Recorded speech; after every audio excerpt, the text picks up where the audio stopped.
This is the story of a gang that wasn't just a gang, they were the Almighty Gaylords. And their story is more shocking than you could ever imagine.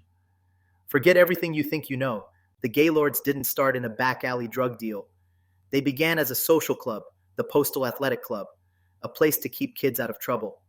But by the 1950s, a new breed was born.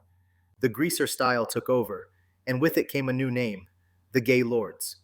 They weren't just a club anymore, they were a force, formed to take on the rival Outlaws Motorcycle Club in a turf war that would draw blood on the streets of Little Village.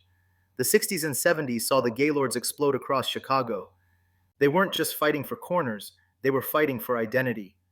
In racially changing neighborhoods, they positioned themselves as the protectors of the white working class, a vigilante force against their rivals, especially the Latin Kings.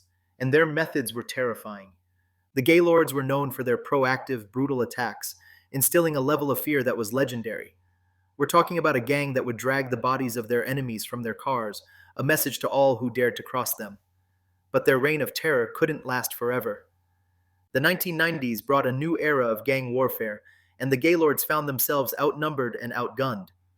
A bloody war with the Latin Brothers and Insane Dragons between 1995 and 1996 was the final nail in the coffin.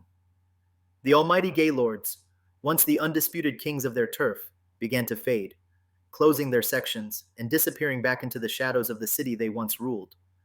So the next time you hear about Chicago's gangs, remember the story of the Almighty Gaylords, the social club that became a greaser army, the so-called protectors, who were also brutal killers. Their story is a chilling reminder of how quickly order can turn to chaos, and how even the most feared empires can crumble into dust.